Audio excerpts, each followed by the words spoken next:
Hi, this is Jessica DaMassa with WTF Health. I am here at Upgraded Life Festival in Helsinki, Finland, and joining me right now I have Tom Palenius. He is with the Turku Science Park. So tell me where this is at and what you guys are doing, because you're building a really unique innovation ecosystem out there. That's right, yes. Turku Science Park is operating in Turku, southwestern Finland. Okay. We are the actor behind Turku business region, basically, collecting all the strengths in Turku with all business areas. We have actually 5 spearhead areas. Health is one of those, so we are promoting the Health Turku entity also. Okay, and what are the other 4, just out of curiosity? The other 4 are maritime, clean tech experience, and tech in general. Okay, cool. So you have a lot of different things going on, which is That's awesome, right. because there's a lot of cross-pollination opportunities. Yeah, exactly. What is Turku known for? Like, who's there, like, already in that area that it necessitated some organization? Because I think you've got a lot of big companies in Finland that are located there, or universities or things like that, right? That's correct. And if you focus on health, it's easy to mention big names like Bayer, Perkin-Elmer, Radiometer, which is a part of a bigger organizations. Those to start with. Orion, of course, Orion Pharma, Orion Diagnostic was just acquired by a larger entity. Those Okay. are all present in Turku. Okay, and so tell me a little bit about what you guys are doing to help, I guess, encourage innovation and foster collaboration and an ecosystem in that area. Yes, what we want to actually offer is a continuous path to success. Basically that sounds simplify it, isn't it? Right, yes. So we start working with the universities, which are the sources of innovation in many cases regarding health, providing a path to startup companies, to scale-up companies, and also to the internationalization. So that a continuous path towards success. One of the things I'm starting to notice here in Finland is how I like the multidisciplinary approach you take to innovation in terms of integrating in, clean tech, you mentioned, other technology companies, Yes. and you're spiraling this around health.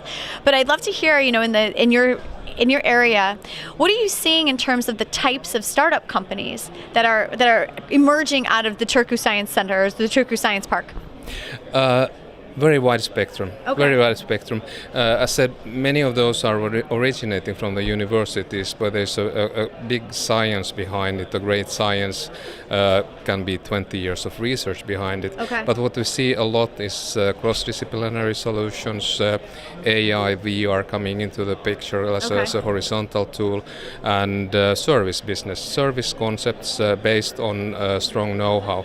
This is basically, in general terms, what we see a lot. So basically built on tech know-how, research, but also business experience. Okay. Can you give me a few examples, maybe, of some that are pretty strong coming out of there?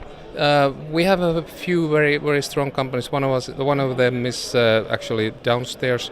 Labrox is a spin-out of Perkin-Elmer. They are working closely together with a company Kaivogen. Together they have developed a new concept called Upcon Phosphors.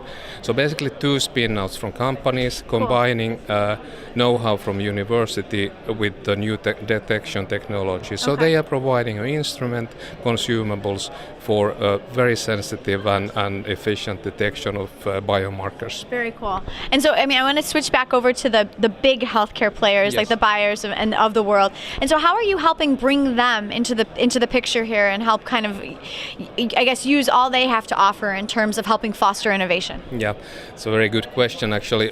One good example of that is our life science accelerator, which is a connector between university research and larger companies. So we have there included the before-mentioned companies, Bayer, Perkin-Elmer, Radiometer as large companies, and we are sourcing from all the universities in Finland, promising ideas, developing them together with the input from these big companies towards a business concept which is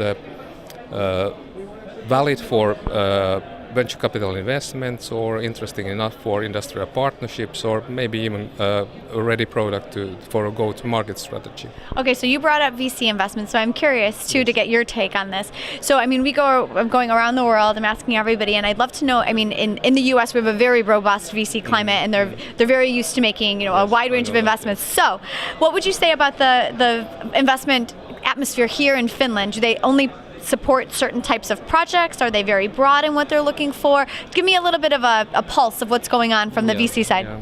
That's a very crucial question, actually, especially if we are talking about health segment with pharmaceutical diagnostics development, which are very capital intensive, time consuming. Yes. We have a big gap in that area in Finland regarding early phase funding, but we have, on the other hand, we have very good connections to the Nordic players, which is a kind of a springboard to the European VC market, and with that to the US VC market also. What we see, which is nice development in Finland, we see a lot of smaller funds which are investing in lower risk, quicker concepts within healthcare, which are often based on IT solutions or AI, VR solutions, as mentioned. No, so definitely for those other investors who are out there, those early stage investments, yes, which I know, especially in America, they love to do. Yeah. So pay attention here. This is your guy to talk to. Yes. All right, very cool. So thank you so much for stopping by and for sharing with me about what you're working on over there in Turku. That's really interesting to me. I love finding out about other innovation ecosystems. So thank you so much. Yes, I'm Jessica DaMassa with WTF Health. Thank you.